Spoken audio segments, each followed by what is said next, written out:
Bonjour tout le monde, alors aujourd'hui je vais tester pour vous le VRBox. Donc le VRBox, qu'est-ce que c'est? Alors c'est une sorte d'Oculus Rift, donc forcément beaucoup plus cheap vu que cet appareil ne coûte qu'à peine 20 euros sur internet. Donc qu'est-ce que c'est? Donc c'est ni plus ni moins un boîtier qui va venir accueillir votre smartphone donc via ce compartiment là. Donc il n'y a aucune électronique dedans, c'est vraiment que du plastique avec, comme on peut le voir ici, deux lentilles. Deux lentilles donc qui vont venir superposer deux images différentes et donner la sensation de 3D, vraiment comme l'Oculus Rift. Alors ce qui est intéressant avec cet appareil, c'est déjà c'est l'ergonomie et le confort au niveau de l'utilisation. C'est vraiment quelque chose qui va venir remplacer la Google Cardboard. Donc je ne sais pas si vous en avez entendu parler. C'est justement ça a été créé à partir de la Google Cardboard. C'est Google qui avait développé une espèce de d'Oculus Rift mais en carton. Bon, c'est l'avantage que c'était pas cher mais vraiment très très fragile. Donc là, ce qui est intéressant avec cet appareil-là, c'est qu'on va avoir de la solidité puis un petit confort supplémentaire. Là, vous voyez, on a de la mousse là, c'est plutôt sympathique. Et en plus de ça, on va pouvoir régler le positionnement des lentilles. Vous voyez là, je peux, via ces deux gâchettes là, je peux venir régler sur deux axes. Je peux venir régler sur l'axe horizontal, puis je peux aussi régler la profondeur en poussant tout simplement. En poussant ici, là, tac, tac, je vais pouvoir venir faire un réglage optimal pour être sûr d'avoir une bonne image sans qu'on ait de flou. Donc maintenant, donc au niveau de l'insertion du téléphone, comme je vous l'ai dit, il y a un compartiment qui est prévu à cet effet.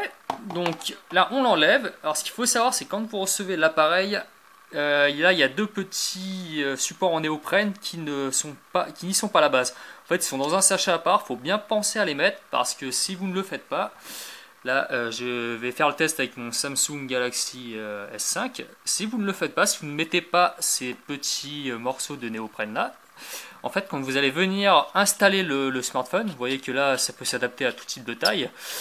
Ça va venir en fait écraser le bouton, soit le bouton d'allumage, soit le bouton qui permet de régler le son, ce qui peut être très embêtant vu que moi, tout bêtement, j'avais fait l'erreur de ne pas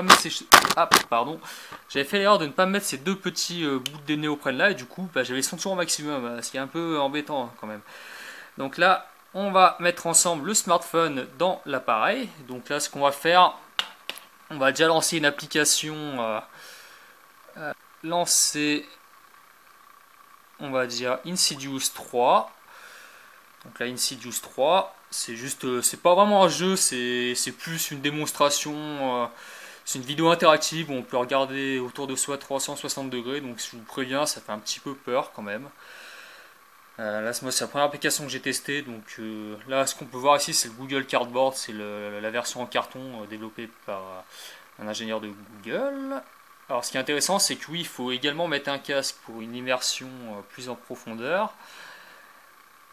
Hop, voilà, c'est parti. Donc, vous voyez, là, il y a l'écran qui se split en deux. Et là, évidemment, on est obligé de mettre le casque pour pouvoir avoir une seule image.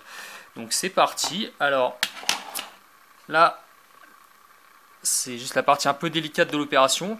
Alors, il y a une espèce de guillotine ici. Là, il faut mettre son pouce et y aller vraiment à fond comme ça. Hop. Ça, c'est pas très pratique. Voilà, donc là, je pousse à fond. Et là, attention, là, je viens venir placer mon téléphone. La fente du milieu, il faut vraiment qu'elle coïncide avec celle-là. La petite encoche là qu'on a sur le support d'appui. Ah, attendez, tac.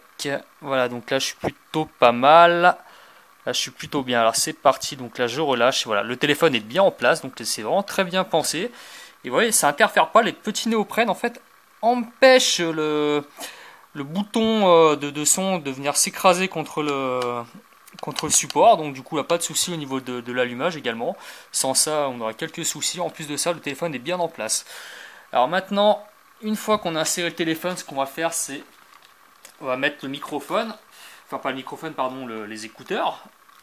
Donc là, c'est parti. Alors là, c'est un petit peu rusé. En fait, là, il y a des trous prévus à cet effet. Donc là, il faut un petit peu anticiper le coup. Là, moi, je le passe par là. Hop. Et puis, Ça, je dirais que c'est le côté un peu pas très pratique, mais rien de bien pénible. Hop. Ensuite, je viens clipper. Voilà. Et là maintenant, j'insère mon téléphone dans son support. Là, je translate. Et je peux tirer. Et là, j'ai fait une petite bêtise. Et oui. Là, en fait, ce qu'on va faire, on va plutôt faire comme ça. Regarde, on va mettre le téléphone dedans. Voilà. Ensuite, on va venir brancher la prise jack. Hop. Tac. Et voilà, c'est bon. Là, on est bon. Donc là, on est bien calé. Et là, maintenant, il n'y a plus qu'à enfiler le casque. Donc là, je sais pas si vous allez pouvoir, à mon avis, forcément, ça marchera pas avec l'objectif de l'appareil photo, parce que ce qui reviendrait à faire le test en fermant un œil, donc ce serait pas très probant. Voilà, donc maintenant vous n'avez plus qu'à l'enfiler, puis faire les petits réglages de la lentille, comme je vous ai montré avec les deux gâchettes, on peut venir régler à sa guise, selon notre vue, hein, donc voilà. Et après, on n'a plus qu'à kiffer l'expérience. Hein. Voilà. C'était le test de la VRBox. Très bien, merci. Et puis à très bientôt.